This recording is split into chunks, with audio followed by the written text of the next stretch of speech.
അകാലത്തിൽ വിട പറയുന്ന കലാകാരന്മാർ എന്നും നമുക്കൊരു വലിയ നഷ്ടമാണ്. അപ്പം ഞാൻ പറഞ്ഞു വന്നത് സുബിൻ ഗാർഗിനെ കുറിച്ചാണ്, അസാമീസ് ഗായകൻ. അപ്പോൾ അദ്ദേഹത്തിന് മരിക്കാൻ പ്രായമായോ എന്ന് ചോദിച്ചാൽ മരണത്തിന് പ്രത്യേകിച്ച് പ്രായമൊന്നും ഉണ്ടാവില്ല. പക്ഷേ എങ്കിലും അതൊരു വേദനാജനകമായ നഷ്ടമല്ലേ?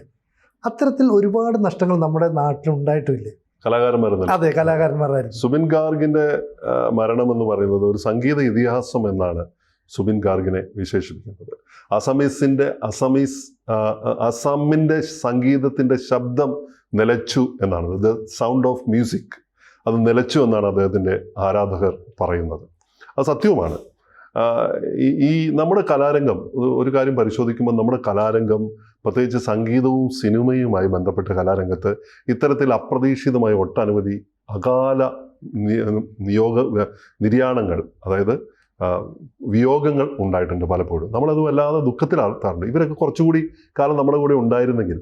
ഇപ്പം എനിക്ക് തോന്നുന്നത് സുനിജിയുടെ നാട്ടുകാരാണല്ലേ അനിൽ പനച്ചൂരൻ. അതെ, അനിൽ പനച്ചൂരൻ ഇപ്പോൾ ഞാനൊക്കെ പഠിക്കുമ്പോൾ എൻ്റെ ഒരുപാട് സീനിയറായിട്ട് കോളേജ് പഠിച്ചാൽ. അപ്പോൾ അദ്ദേഹം അന്ന് എഴുതിയ ഒരു കവിതയാണ് കേരള യൂണിവേഴ്സിറ്റിയിലെ ഒരു മത്സരത്തിൽ ഒരു പെൺകുട്ടി പാടിയിട്ട് ആ കവിതയ്ക്ക് സമ്മാനം കിട്ടി. അതോടുകൂടിയാണ് ഈ അനിൽ പനച്ചൂരൻ ആരാണ്, ഈ കവി ആരാണെന്ന് അന്വേഷിച്ച് വന്നത്. പിന്നീട് അദ്ദേഹം വളരെ ശ്രദ്ധേയനായി. പക്ഷേ കുറേ കാലത്തേക്ക് പിന്നെ അദ്ദേഹം യാതൊരു അഡ്രസ്സും ഇല്ലാത്ത പോലെയായി. ആ സമയത്തൊക്കെ ഞാനുമായിട്ടൊക്കെ നല്ല അടുപ്പമായിരുന്നു. കാരണം അദ്ദേഹത്തിന് അങ്ങനെ അധികം അവസരങ്ങളില്ല. പിന്നെ കാസറ്റുകളിൽ കവിത പാടി, അന്ന് കാസറ്റുകളായിരുന്നു, അതിൽ റെക്കോർഡ് ചെയ്ത് അത് ഹിറ്റായി പറയും. അങ്ങനെയാണ് അറബിക്ക് അവസരം എത്തുന്നത്. ഈ അറബിക് അവസരം എത്തിയതിനു ശേഷം അന്ന് ഞാൻ മനോരമ ന്യൂസിൽ ജോലി ചെയ്തു, അറബിക്കഥ. അതെ, അറബിക്കഥയിൽ ന്യൂസ് ചെയ്യുക. ആ സമയത്ത് ഈ ഗസ്റ്റുകളൊക്കെ ആയിട്ട് നമ്മുടെ മോർണിംഗ് ഷോയിലൊക്കെ വരും. അപ്പോൾ കുറേ വർഷങ്ങൾക്ക് ശേഷമാണ് അവിടെ വരുന്നത്. അപ്പം കുറേ പേരിരിക്കുന്ന ഡെസ്കിൽ വെച്ച് അനിലേട്ടനെ വന്നിച്ച് ദാസിനു എന്നൊക്കെ പറഞ്ഞ് പറയുമ്പോൾ നമുക്ക് വരും. കാരണം ഞാൻ അവർക്കും അങ്ങനെ പറയില്ല ഇന്നൊരാളെ പരിചയം ഉണ്ടത്. അപ്പോൾ അത്രയും നല്ല ബന്ധമാണ്. പക്ഷേ പിന്നീട് അനിൽ പനച്ചൂരൻ്റെ ഓരോ സ്റ്റെപ്പ് ഇങ്ങനെ ചവിട്ടി കയറിയെങ്കിലും പക്ഷെ അകാലത്തിലാണ് ഇപ്പോഴും സിനിമ ആഗ്രഹിക്കുന്നത് അവരൊക്കെ നമ്മുടെ കൂടെ ഉണ്ടായിരുന്നു. അതെ അതെ, തീർച്ചയായിട്ടും. അത് ഞങ്ങളുടെ നാടിന് തന്നെ അതൊരു ആവശ്യമാണെന്ന് പോലും തോന്നി. തീർച്ചയായിട്ടും. ഇത് എപ്പോഴും നമ്മുടെ ഒരു വലിയ സങ്കടമാണ്. നമ്മുടെ സങ്കടം എന്ന് ഞാൻ പറയുന്നത്, നോക്കൂ, ഞാൻ ചലച്ചിത്ര രംഗത്ത് പ്രവർത്തിക്കുന്ന ഒരാളെന്ന നിലയ്ക്ക് എൻ്റെ ഒരുപാട് സുഹൃത്തുക്കൾ, പ്രഗത്ഭമതികളായിട്ടുള്ള ലബ്ധപ്രതിഷ്ഠരായിട്ടുള്ള അവനവൻ്റെ കർമ്മ മേഖലയിൽ ഒരാള് ഗിരീഷ് പുത്തഞ്ചേരി, മലയാളി കണ്ട എക്കാലത്തെയും മികച്ച പാട്ടെഴുത്തുകാരൻ. അയാൾ കുറച്ചുകൂടെ കാലം, ഇനി ഒരുപാട് കാലം എൻ്റെയൊക്കെ ഞങ്ങൾ ഒരേ കാലത്ത് വന്ന ആൾക്കാരാണ്. അപ്പം വളരെ നല്ല രീതിയിൽ ഇപ്പോഴും കൂടെ ഉണ്ടാവേണ്ട ഈ ആൾക്കാർ ആരോഗ്യകരമായ ശ്രദ്ധയില്ലായ്മയും മദ്യപാനത്തിലൊക്കെ ആശ്രയിച്ചും ഒക്കെ ആയിട്ട് പല രീതിയിലാണ് അവർ പോയത്. മറ്റൊരാൾ ബാലഭാസ്കർ അപകടത്തിലാണ് മരിക്കുന്നത്. അതുല്യനായ വയലിനിസ്റ്റ് ആയിരുന്നു. ഒരുപക്ഷെ വിശ്രുതനായി മാറേണ്ട ഒരു കലാകാരനായിരുന്നു ബാലഭാസ്കർ എന്ന് പറയുന്നത്. നരേന്ദ്രപ്രസാദ് സാറ്, മാവേലിക്കരക്കാരൻ നടൻ എന്ന നിലയ്ക്ക് അദ്ദേഹം അത്ര പ്രായമായിട്ടൊന്നും അല്ലാതെ അവരൊക്കെ പോയത്. നടൻ മുരളിയേട്ടൻ, മലയാളത്തിൻ്റെ എക്കാലത്തെയും മികച്ച നടന്മാരിൽ ഒരാളായിട്ടുള്ള മുരളിയേട്ടൻ പോയി. ടി എ റസാക്ക്, മികച്ച തിരക്കഥാകൃത്ത്. അദ്ദേഹത്തിൻ്റെ അനുജൻ ടി എ ഷാഹിദ്, ഒരുപാട് കൊമേഴ്സ് സിനിമകളൊക്കെ എഴുതിയിട്ടുള്ള ആളാണ്. ഭവതാരണി, ഇളയരാജ സാറിൻ്റെ മകൾ ഭവതാരണി. അതിനൊക്കെ അപ്പുറത്ത് മലയാളത്തിൻ്റെ എക്കാലത്തെയും വലിയ സംഗീതജ്ഞനായിട്ടുള്ള അതുല്യ പ്രതിഭ രവീന്ദ്രൻ മാസ്റ്റർ. ഇവരൊക്കെ ശരിക്കും നമ്മുടെ കൂടെ ഇനിയും കുറേ കാലം ജീവിച്ചിരിക്കേണ്ടവരാണ്. ഞാൻ ഇവരൊക്കെ പരിശോധിക്കുമ്പോൾ ചിട്ടയായ ജീവിതത്തിൻ്റെ കുറവ്, ലേസി ആയിട്ടുള്ള ജീവിതത്തെ സമീപിക്കുന്ന രീതികൾ, ഇങ്ങനെയൊക്കെയാണ് ഇവർക്കൊക്കെ പലപ്പോഴും ഇവർ മദ്യപാനത്തിലോ മറ്റു കാര്യങ്ങളിലോ ഒക്കെ ആയിട്ട് ആരോഗ്യ പ്രശ്നങ്ങൾ വേണ്ടത്ര അളവിൽ ശ്രദ്ധിക്കാതെ പോയതുകൊണ്ടും ഒക്കെയാണ് പലപ്പോഴും ഇവരൊക്കെ ഇങ്ങനെ പോയത് എന്ന് ഞാനിപ്പോഴും എൻ്റെ നിരീക്ഷണങ്ങൾ, ഞങ്ങൾ ചർച്ചകളിലൊക്കെ ഇത് പറയാറുണ്ട്. അവരൊക്കെ നമ്മുടെ കൂടെ ഉണ്ടായിരുന്നെങ്കിൽ നമ്മളെ എത്രയോ ആഹ്ലാദിപ്പിക്കുമായിരുന്നു. ഈ ഗിരീഷ് പുത്തഞ്ചേരി മരിക്കുന്ന സമയത്ത് ഞാൻ കോഴിക്കോട്ടുണ്ട്, കോഴിക്കോട് ബ്യൂറോയിൽ ജോലി ചെയ്യാം. അന്ന് ഞാൻ മനോരമ ജോലി ചെയ്യാണ്. അന്നാണ് ഞാൻ ഇതിനൊക്കെ പോയത്. അന്ന് അദ്ദേഹത്തിന് ഈ വരികളൊക്കെ കാണുമ്പോൾ എന്തൊരു അത്ഭുതം! ഇത്രയും, കാരണം മരിച്ചു കഴിയുമ്പോഴാണ് കൂടുതൽ അറിയുന്നത് ഇത്രയും വലിയ വരികളൊക്കെ എഴുതിയ ഒരു വ്യക്തി. പക്ഷേ ഇപ്പം സാർ പറഞ്ഞ പോലെ ഈ മദ്യത്തിന് കൂടുതൽ അടിമപ്പെട്ടത് ഒരു പ്രശ്നമായിരിക്കാം, അതല്ലേ? അല്ലെങ്കിൽ എത്രയോ സർഗം ഇനിയും പണ്ട് കുറച്ച് മുമ്പ് പുറകോട്ട് പോയാൽ നമ്മുടെ ഇടയിൽ ഇത്തരം ആളുകൾ ധാരാളമുണ്ട്. അത്തരം ജീവിതത്തിൽ പെട്ടുപോകുന്നവരുണ്ട്, അപകടങ്ങളിൽ പെട്ടുപോകുന്നവരുണ്ട്. അപകടങ്ങളിൽ പെട്ടുപോകുന്നത് നമുക്കൊന്നും പറയാൻ പറ്റില്ല. ഇപ്പൊ നമുക്ക് അങ്ങനെ ഇന്ത്യൻ സിനിമയിലേക്ക് പോയ ശ്രീദേവി ദുബായിൽ വെച്ചിട്ട് ബാത്തബിൽ മുങ്ങി മരിക്കുകയായിരുന്നു.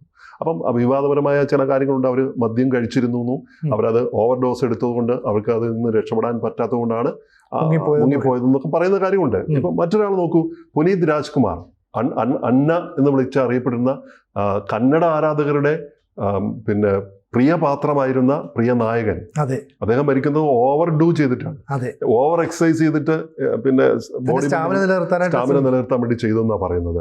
വൈശാലി താക്കർ ഹിന്ദി ടെലിവിഷൻ രംഗത്തെ വളരെ പ്രശസ്തയായിട്ടുള്ള യുവ നക്ഷത്രമാണ് വൈശാലി താക്കർ എന്ന് പറയുന്നത്. 29-ാമത്തെ വയസ്സിലാണ് അവർ മരിക്കുന്നത്. അപ്പം സുസരാൽ സിമർക്ക എന്ന് പറയുന്ന പോലത്തെ വലിയ പ്രശസ്തമായിട്ടുള്ള ടെലിവിഷൻ ഈ വാർത്താക്കുറിപ്പ് പറയുന്നത് അങ്ങനെയാണ്.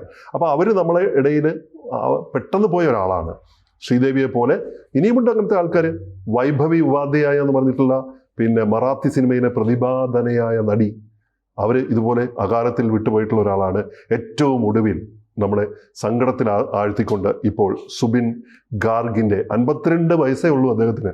ഇക്കാലത്ത് 52 വയസ്സെന്ന് പറഞ്ഞൊരു വയസ്സൊന്നുമല്ല, അല്ലല്ല, 80 വയസ്സ് വരെയൊക്കെ സാധാരണ 72 വയസ്സ് വരെ രാജ്യം ഭരിക്കുന്ന നേതാക്കളുള്ള. അതെ, നമ്മുടെ പ്രധാനമന്ത്രിക്ക് 72 വയസ്സായിട്ടുള്ളൂ അല്ലെ, 75 വയസ്സായി, മുഖ്യമന്ത്രിക്ക് 72 വയസ്സായി. അപ്പൊ അത് അവരൊക്കെ എത്ര ആർജവത്തിലും ശ്രീ പിണറായി വിജയനും ശ്രീ നരേന്ദ്രമോദിയും ഒക്കെ എത്ര ഗംഭീരമായിട്ട് ആരോഗ്യത്തോടെ അവർ പോകുന്നു. ആരോഗ്യത്തോടെ വെച്ചാൽ അവരത് കേപ്പബിൾ, ഇനിയും ഒരു അംഗത്തിന് ബാല്യമുണ്ട് എന്ന് തെളിയിച്ചുകൊണ്ടാണ് പോകുന്നത്. അപ്പൊ ഈ 53 ഒരു പ്രായമേ അല്ല, ഒരു പ്രായമല്ല. അപ്പം സംഗീതത്തിൽ ഇനിയും ഒരംഗത്തിൽ ഇനിയും ബാല്യമുണ്ട് എന്ന കാര്യം ബാക്കി നിൽക്കെ അദ്ദേഹത്തിൻ്റെ ഒരു സിംഗപ്പൂരിൽ നടന്ന നോർത്ത് ഈസ്റ്റ് ഇന്ത്യ ഫെസ്റ്റിവൽ നടക്കുന്നതിനിടയിൽ നീന്തൽ അപകടത്തിലാണ്. ശ്രീദേവിയൊക്കെ വെള്ളത്തിൽ വീണ് മരിച്ചതുപോലെ നീന്തൽ മുങ്ങി മരിക്കുകയായിരുന്നു അദ്ദേഹം ചെയ്തത്. അപ്പോൾ അദ്ദേഹത്തിന് ആരോഗ്യപരമായിട്ടുള്ള ചില പ്രശ്നങ്ങളൊക്കെ ഉണ്ടായിരുന്നു, ചെറിയ എന്തോ രോഗമൊക്കെ ഉണ്ടായിരുന്നു. അതിൻ്റെ പേരിലും കൂടി ആയിരിക്കുമെന്ന് കുടുംബം അറിയിച്ചിട്ടുണ്ട് വാർത്താക്കുറിപ്പിൽ. എന്തായാലും സുബിൻ ഗാർഗ് ആസാമിൻ്റെ ശബ്ദവും ആത്മാവും ആയിരുന്നു എന്നാണ് വിശേഷിക്കപ്പെടുന്നത്. അദ്ദേഹം ജനിച്ചത്, അദ്ദേഹത്തിൻ്റെ ജന്മനാമം എന്ന് പറയുന്നത് സുബീൻ ബോർത്താക്കൂർ എന്നാണ്. ഈ ബോർത്താക്കൂർ എന്ന് പറയുന്നത് ഒരു പിന്നെ കുടുംബ നാമമാണ്. അവരെ ഈ ബ്രാഹ്മൺ സമൂഹത്തിൽപ്പെട്ടിട്ടുള്ള ആളുകളാണ് ബോർത്താക്കൂർ. പക്ഷേ ഇദ്ദേഹത്തിൻ്റെ ഏറ്റവും വലിയ പ്രത്യേകത, ഇദ്ദേഹത്തിൻ്റെ ആരാധകർ എല്ലാ വിഭാഗങ്ങളിലുള്ള ആളുകളുണ്ട്. എല്ലാ വിഭാഗങ്ങളിലുള്ള ആളുകൾ, മതം ഒക്കെ വിട്ടിട്ട് അതിൻ്റെ അതിർത്തികളെല്ലാം ഭേദിച്ചുകൊണ്ടാണ് നമ്മുടെ വിശ്രുതനായ സംഗീതജ്ഞൻ AR റഹ്മാനെ പോലെ എല്ലാ സംഗീതത്തിന്റെ അതിർത്തികളും ഭേദിച്ചുകൊണ്ട് ലോക സംഗീതമാണ് എന്ന് പറയുന്ന ഒരു രീതിയിലേക്ക് വരേണ്ട ഒരാളായിരുന്നു. അപ്പോൾ അദ്ദേഹത്തിന്റെ അമ്മ ഇലി ബോർത്താക്കൂർ ഒരു ഗായികയായിരുന്നു. അദ്ദേഹത്തിന് ഈ പറഞ്ഞ പോലെ ഒരു പൈതൃകമുണ്ട്. അത് മാത്രമല്ല, മോഹൻ ബോർത്താക്കൂർ എന്ന് പറഞ്ഞിട്ടുള്ള അദ്ദേഹത്തിന്റെ അച്ഛൻ, അദ്ദേഹം കവിയും ഗാനരചയിതാവുമായിരുന്നു. അപ്പോൾ ഈ അന്തരീക്ഷത്തിലാണ് 3-ാമത്തെ വയസ്സിൽ തന്നെ സംഗീതത്തിൻ്റെ ഈ പ്രകടനങ്ങളൊക്കെ ഇദ്ദേഹം അതിൻ്റെ അടയാളങ്ങളൊക്കെ കാണിച്ചു തുടങ്ങി. അങ്ങനെയാണ് ഇദ്ദേഹം ആദ്യ പാഠങ്ങളൊക്കെ ഇവരിൽ നിന്ന് പഠിച്ചിട്ടാണ് തുടങ്ങുന്നത്. 1992 അദ്ദേഹത്തിൻ്റെ ആദ്യത്തെ അനാമിക എന്ന അസമീസ് ആൽബം പുറത്തിറങ്ങുന്നത്. ഈ ആളുകളെ ഞാൻ അസം എന്ന് പറയുമ്പോൾ ഞാനിപ്പോൾ ആലോചിക്കുന്നത്, MD സാറിനെ ഒരിക്കൽ കാണാൻ പോയപ്പോൾ അദ്ദേഹം ഒരു ലേഖനം ഞങ്ങളൊരു മാസികയ്ക്ക് വേണ്ടി തന്നു. അപ്പം ഞാനത് DTP ചെയ്തിട്ട് അത് കറക്റ്റ് ചെയ്യാൻ വേണ്ടിയിട്ട് നോക്കി, പ്രൂഫ് റീഡിങ്ങിന് വേണ്ടി അദ്ദേഹത്തിൻ്റെ അടുത്ത് കൊണ്ടു കൊടുത്തപ്പോൾ അദ്ദേഹം ഇത് നോക്കിയിട്ട് ഞാൻ ആസാം എന്നാണ് ടൈറ്റിൽ വെച്ചത്. കാമാഖിയെക്കുറിച്ചുള്ള ഒരു ലേഖനമായിരുന്നു. അപ്പോൾ പറഞ്ഞു, കുട്ടി ആസാം അല്ല അസം എന്നാണ്. അപ്പോൾ അസമിൻ്റെ ചരിത്ര രേഖകൾ, അവിടുത്തെ പൈതൃകങ്ങൾ, അതിൻ്റെ സംസ്കാരമൊക്കെ MD സാർ ഇപ്പോൾ പറഞ്ഞത് എനിക്കിപ്പോഴും ഓർമ്മയുണ്ട്. ആ അസമിനെ അനാമിക എന്ന ആൽബത്തിലൂടെ സംഗീതത്തിലുള്ള ലോകത്തിലേക്ക് അരങ്ങേറ്റം കുറിച്ചിട്ട് അസമിൻ്റെ നാടൻ പാട്ടുകളായ ബിഹു, അവരുടെ നാടൻ പാട്ടുകളാണ്. ഈ ബിഹു സംഗീതത്തെ ഭയങ്കര താളമൊക്കെയുള്ള പ്രത്യേക രീതിയിലുള്ള ഒരു സംഗീതമാണ്. നമ്മുടെ ഈ പ്രധാനമന്ത്രിമാരുടെ അല്ലെങ്കിൽ രാഷ്ട്ര നേതാക്കളൊക്കെ വരുമ്പോൾ ഡൽഹിയിലൊക്കെ രാഷ്ട്രപതി ഭവനൊക്കെ അരങ്ങേറുന്ന പല കേരള കലാരൂപത്തോടൊപ്പമൊക്കെ അരങ്ങേറുന്ന ഈ സംഗീത കലാരൂപങ്ങളിൽ ഒന്നാണ് ബിഹു എന്ന് പറയുന്നത്. അത് കാണുമ്പോൾ നമ്മളത് കേട്ടിട്ടുണ്ടാവും.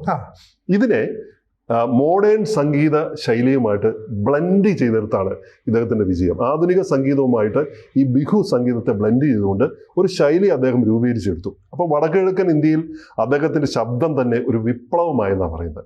അദ്ദേഹം വലിയ സാമൂഹ്യ പ്രവർത്തനം, ഈ സാമൂഹ്യ പ്രവർത്തനം എന്ന് പറയുന്നത് ആളുകളെ സേവിക്കാൻ വേണ്ടി റോഡിലേക്ക് ഇറങ്ങിയിട്ടോ അല്ലെങ്കിൽ ചേരി പ്രദേശത്തേക്ക് ഇറങ്ങുന്നത് മാത്രമല്ല സാമൂഹ്യ പ്രവർത്തനം എന്ന് പറയുന്നത്. തൻ്റെ കലാരൂപത്തിലൂടെ സാമൂഹ്യ പ്രവർത്തനങ്ങൾ നടത്തുന്ന ആളുകളുണ്ട്. ഇപ്പം നമ്മളെ വേടൻ വിവാദ നായകനായിട്ടുള്ള ഒരാളാണ്. അതൊക്കെ മാറ്റിവെച്ചാൽ പോലും അദ്ദേഹവും ഇത്തരത്തിലുള്ള സാമൂഹ്യ പ്രവർത്തനം നടത്തുന്നുണ്ടെന്നാണ് ഞാൻ വിചാരിക്കുന്നത്. അപ്പൊ ഇങ്ങനെ ദേശീയ പ്രശസ്തിയിലേക്ക് അദ്ദേഹം ഉയരുന്നത് 2006 പുറത്തിറങ്ങിയ ഗാങ്സ്റ്റർ എന്ന ബോളിവുഡ് ചിത്രത്തിൽ സിനുവിനും എനിക്കൊക്കെ അറിയാവുന്നതുപോലെ യാ അലി എന്ന പാട്ടിലൂടെയാണ്. യാ അലി അന്താരാഷ്ട്ര പ്രശസ്തമായിട്ടുള്ള ഒരു പാട്ടായിട്ട് മാറി. Playback singer, lyricist, composer, actor, social activist എന്നീ നിലകളെല്ലാം അദ്ദേഹം 38,000-ഓളം ഗാനങ്ങളാണ് അദ്ദേഹത്തിൻ്റെ വന്നിട്ടുള്ളത്. അപ്പം ആസാമിൻ്റെ ആത്മാവെന്ന് വിശേഷിക്കപ്പെട്ട ജനകീയ വിഷയങ്ങളിൽ തുറന്നു പറച്ചിൽ നടത്തി സാമൂഹ്യ പ്രവർത്തനങ്ങളിൽ പങ്കെടുത്തിട്ടുള്ള ഇദ്ദേഹം ഓർമ്മയായിട്ട് ഇപ്പോൾ അവശേഷിക്കുമ്പോൾ നമുക്ക് മുന്നിൽ അദ്ദേഹം അസം സംസ്കാരത്തിൻ്റെ പ്രതീകമായി നിൽക്കുമ്പോൾ കലാകാരന്മാരുടെ ജീവിതങ്ങളും സംഭാവനകളും അവിസ്മരണീയമായ ഒന്നാണെന്ന് കാണുന്നു.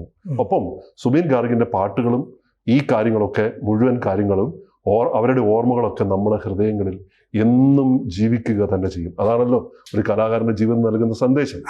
അപ്പോൾ പ്രതിഭകൾ നമ്മളോട് വിട പറഞ്ഞാൽ അവരുടെ കല ഒരിക്കലും മരിക്കില്ല എന്ന് ഇവരുടെയൊക്കെ ജീവിതം നമ്മളെ പഠിപ്പിക്കുന്നുണ്ട്. അവർ ഇല്ലാതായാലും ഒരു തിരശ്ശീലയ്ക്കപ്പുറത്ത് അവരുണ്ട്. നമുക്ക് കാണാം അവരുടെ സംഗീതത്തിലൂടെ, അവരുടെ കലാരൂപങ്ങളിലൂടെ നമുക്ക് കാണാം. ആ നിലയ്ക്ക് സുബിൻ ഗാർഗിൻ്റെ ജീവിതം നൽകുന്ന സന്ദേശം, ആ കലാകാരൻ്റെ ജീവിതം നൽകുന്ന സന്ദേശം വലിയ ഒന്നാണ്. അദ്ദേഹത്തിൻ്റെ ആത്മാവിന് വേണ്ടി നമുക്ക് നിത്യശാന്തി നൽകാം. കൂടുതൽ വാർത്തകളും വിശേഷങ്ങളും നിങ്ങളിലേക്ക് എത്താൻ ABC മലയാളം സബ്സ്ക്രൈബ് ചെയ്യുക, ബെൽ ബട്ടണും അമർത്തുക.